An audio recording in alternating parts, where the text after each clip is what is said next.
Paper दिला हे वाटा paper हे पत्रिका वाटा. ನಾನು ಮಹಾದೇವ್ ಅರ್ಜುನ್ ಕಾವಳೆ, ಹಿರಿಯ ನಾಗರಿಕ. ಪ್ರತಿ ವರ್ಷದಂತೆ ನಮ್ಮ ಕಾರ್ಯದರ್ಶಿಗಳು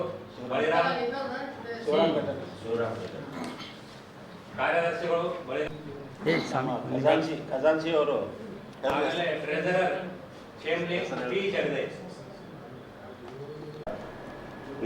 ವಿದ್ಯಾರ್ಥಿನಿಯರು, ಅದರಂತೆ ಡಿಗ್ರಿಯಲ್ಲಿ ಪಾಸಾದವರು, ಮೆಡಿಕಲ್ದಲ್ಲಿ ಪಾಸಾದವರು, IIT JEEದಲ್ಲಿ ಉತ್ತೀರ್ಣರಾಗಿ ಸೀಟ್ಗಳನ್ನು ತಗೊಳ್ತಕ್ಕಂಥ ವಿದ್ಯಾರ್ಥಿಗಳಿಗೆ ಪ್ರೋತ್ಸಾಹ ಅಂತ ಹೇಳಿ ನಾವು ಈ ಕಾರ್ಯಕ್ರಮವನ್ನು ಅಸೋಸಿಯೇಷನ್ ಕಡೆಯಿಂದ ಮಾಡ್ತಾ ಇರ್ತೀವಿ. ಇದೇ ವರ್ಷ ಸಹ ಈ ಕಾರ್ಯಕ್ರಮ ನಾವು 30ಕ್ಕೆ ಹಮ್ಮಿಕೊಂಡಿದ್ದೇವೆ. ಅದು ಸ್ಥಳ ಇನ್ನು ನಾವು ನಿಗದಿಪಡಿಸಿಲ್ಲ.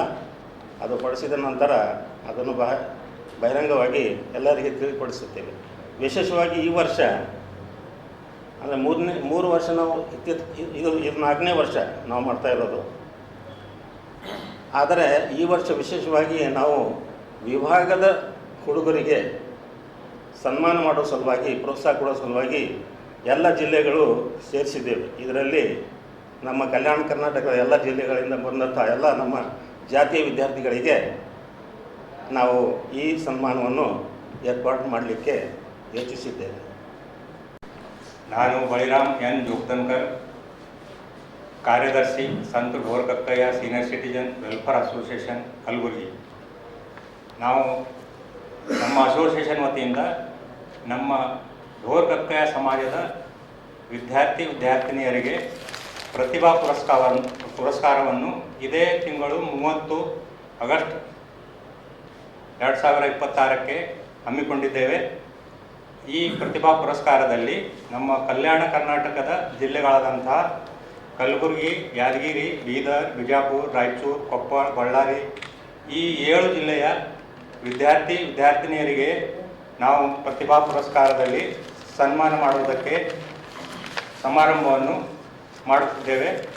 ಈ ಸಮಾರಂಭದಲ್ಲಿ ಯಾವ ವಿದ್ಯಾರ್ಥಿಗಳಿಗೆ ನಾವು ಪ್ರತಿಭಾ ಪುರಸ್ಕಾರವನ್ನು ಕೊಟ್ಟು ಸನ್ಮಾನಿಸುವುದಂದರೆ, SSLCಯಲ್ಲಿ 75% ಅಂಕ ಪಡೆದವರಿಗೆ, PUCಯಲ್ಲಿ 70% ಅಂಕ ಪಡೆದವರಿಗೆ, ಹಾಗೂ BA, BSc, BCom ಈ ಡಿಗ್ರಿಯಲ್ಲಿ ಫಸ್ಟ್ ಕ್ಲಾಸ್ನಲ್ಲಿ ಪಾಸ್ ಆದವರಿಗೆ, ಅದೇ ರೀತಿ ನರ್ಸಿಂಗ್ ಕೋರ್ಸ್ನಲ್ಲಿ ಕೂಡ ಫಸ್ಟ್ ಕ್ಲಾಸ್ನಲ್ಲಿ ಪಾಸ್ ಆದವರಿಗೆ, ಮತ್ತು MA, MSc, MCom ಇವರು ಫಸ್ಟ್ ಅಟೆಂಪ್ಟ್ನಲ್ಲಿ ಪಾಸ್ ಆದವರು, ಆ ರೀತಿ ಡಾಕ್ಟರ್ ಪಾಸ್ ಆದವರು, MBBS, BAMS, BHMS, BDS, BS, MD ಈ ಪಾಸ್ ಆದವರಿಗೆಲ್ಲರಿಗೂ ನಾವು ಸನ್ಮಾನ ಮಾಡ್ತಿದ್ದೇವೆ. ಅದೇ ರೀತಿ ಇಂಜಿನಿಯರಿಂಗ್ನಲ್ಲಿ ಪಾಸ್ ಆದವರು, JEE ಮತ್ತು IIT, ಅದೇ ರೀತಿ ನೀಟ್ನಲ್ಲಿ ಪಾಸ್ ಆದವರು, ಆಮೇಲೆ CA ಡಿಗ್ರಿ ಪಡೆದವರಿಗೆ, ಆಮೇಲೆ ಹೊಸದಾಗಿ ನಮ್ಮ ಸಮಾಜದ ಗೆಜೆಟೆಡ್ ರ್ಯಾಂಕ್ ಸರ್ಕಾರಿ ಹುದ್ದೆಯಲ್ಲಿ ಅಪಾಯಿಂಟ್ಮೆಂಟ್ ಆದವರಿಗೂ ಕೂಡ ನಾವು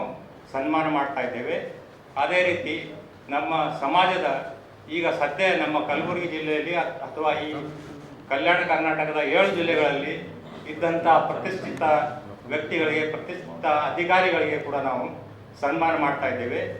ಅದೇ ರೀತಿ ನಮ್ಮ ಸಮಾಜದ ನಮ್ಮ ಸೀನಿಯರ್ ಸಿಟಿಜನ್ ಅಸೋಸಿಯೇಷನ್ ವತಿಯಿಂದ ಈ ಕಾರ್ಯಕ್ರಮವನ್ನು ಪ್ರತಿ ವರ್ಷ ಕೂಡ ಹಮ್ಮಿಕೊಳ್ತಾ ಇದ್ದೇವೆ. ಅದೇ ರೀತಿ ಈ ವರ್ಷ ಕೂಡ ಈ ಕಾರ್ಯಕ್ರಮವನ್ನು ಹಮ್ಮಿಕೊಳ್ತಾ ಇದ್ದೇವೆ.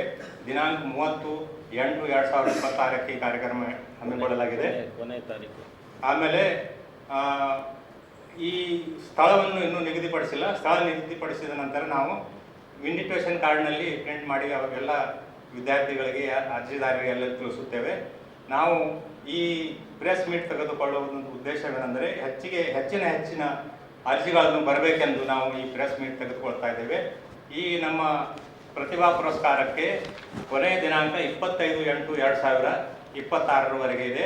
ಅದರೊಳಗೆ ಎಲ್ಲ ವಿದ್ಯಾರ್ಥಿಗಳು ತಮ್ಮ ಅರ್ಜಿಗಳನ್ನು ಸಲ್ಲಿಸಬೇಕು. ಅರ್ಜಿಯಲ್ಲಿ ಅವರು ಪಾಸ್ ಆಗಿದ್ದಂಥ ಮಾರ್ಕ್ಸ್ ಕಾರ್ಡ್ ಜೆರಾಕ್ಸ್ ಕಾಪಿ ಹಾಗೂ ಆಧಾರ್ ಕಾರ್ಡಿನ ಜೆರಾಕ್ಸ್ ಕಾಪಿ ಮತ್ತು ಒಂದು ಪಾಸ್ಪೋರ್ಟ್ ಸೈಜಿನ ಫೋಟೋ ಕಳಿಸ್ಕೊಡ್ಬೇಕಂತೇಳಿ ಈ ಪ್ರೆಸ್ ಮೀಟ್ ಮುಖಾಂತರ ವಿದ್ಯಾರ್ಥಿಗಳಿಗೆ ನಾವು ಸೂಚನೆ ಹಾಗೂ ವಿನಂತಿ ಮಾಡಿಕೊಡ್ತಾ ಇದ್ದೇವೆ. ಧನ್ಯವಾದ. ಡಾಕ್ಟರ್ ಮಲ್ಲಿಕಾರ್ಜುನ್ ಗಾಜ್ರೆ ಅಖಿಲ ಕರ್ನಾಟಕ ಡೋರಕಟ್ಟೆಯ ಸಮಾಜ ಗೌರವ ಅಧ್ಯಕ್ಷನಾಗಿ ಕೆಲಸ ಮಾಡ್ತಾ ಇದ್ದೀವಿ. ಇವತ್ತು ನಮ್ಮ ಸಮಾಜದಲ್ಲಿ ಇವತ್ತು ಸೀನಿಯರ್ ಸಿಟಿಜನ್ ಅವರು ಇದು ಪುರಸ್ಕಾರವನ್ನು ಇಟ್ಕೊಂಡಿದ್ದಾರೆ. ಅದಕ್ಕೆ ನಾವು ಅಖಿಲ ಕರ್ನಾಟಕ ವತಿಯಿಂದ ನಮ್ಮದು ಕೂಡ ಅವರಿಗೆ ಸಹಕಾರ ಇದೆ. ಹೋದ ಜುಲೈ 19ರಲ್ಲಿ ನಮ್ಮ ಅಖಿಲ ಕರ್ನಾಟಕ ಇಡೀ ಕರ್ನಾಟಕ ರಾಜ್ಯದಲ್ಲಿ ನಾವು ಅಖಿಲ ಕರ್ನಾಟಕ ವತಿಯಿಂದ ನಾವು ಪುರಸ್ಕಾರ ಇದೇ ಥರ ಇಟ್ಕೊಂಡಿದ್ದೀವಿ. 350 ನಮ್ಮ ಸಮಾಜದ ಹುಡುಗರೆಲ್ಲ ಭಾಗವಹಿಸಿದ್ರು. ಅವರಿಗೆ ಎಲ್ಲ ಪುರಸ್ಕಾರವನ್ನು ಕೊಟ್ಟು ನಮ್ಮ ಸಮಾಜದಲ್ಲಿ ಒಳ್ಳೆ ಡಾಕ್ಟರ್ಸ್ ಆಗಲಿ, ಇಂಜಿನಿಯರ್ಸ್ ಆಗಲಿ ಒಳ್ಳೆಯ ಹುದ್ದೆಗೆ ಹೋಗ್ತಾ ಇದ್ದಾರೆ. ಅದೊಂದು ಖುಷಿ ಗೌರವದಿಂದ ಈ ನಮ್ಮ ಸಮಾಜ ಬೆಳಿಬೇಕು, ಸಮಾಜದಲ್ಲಿ ಗುರುತಿಸಬೇಕು. ಈಗ ಕರ್ನಾಟಕ ರಾಜ್ಯದಲ್ಲಿ ನಮ್ಮ ಸಮಾಜಕ್ಕೆ ಒಳ ಮೀಸಲಾತಿಯಲ್ಲಿ ಎ ಭಾಗದಲ್ಲಿ ತಗೊಂಡಿದ್ದಾರೆ. ಅದಕ್ಕೆ ಅದೊಂದು ಖುಷಿ. ನಮ್ಮ ಸಮಾಜ ಕೂಡ ಇವತ್ತು ಸಮಾಜ ಇಡೀ ಕರ್ನಾಟಕದಲ್ಲಿ ಗುರುತಿಸ್ಬೇಕಂತೇಳಿ ಪ್ರತಿಯೊಬ್ಬರು ನಮ್ಮ ಸಮಾಜದ ಹಿರಿಯರಾಗಲಿ ಯುವಕರಾಗಲಿ ಸಮಾಜ ಬಗ್ಗೆ ಕಾಳಜಿಯನ್ನು ವಹಿಸಿ ಇದು ಕಾರ್ಯಕ್ರಮ ಮಾಡ್ತಾ ಇದ್ದಾರೆ. ಅದಕ್ಕೆ ಅವ್ರು ಹೇಳಿದ ಪ್ರಕಾರ ತಮ್ಮ ಪತ್ರಿಕೆಯ ವತಿಯಿಂದ ಎಲ್ಲರಿಗೆ ಇದು ಮಾಹಿತಿ ತಲುಪಿಸ್ಬೇಕಂತೇಳಿ ಎಲ್ಲರಿಗೆ ಕೇಳಿಕೊಂಡು ಧನ್ಯವಾದ ಹೇಳ್ತೀನಿ.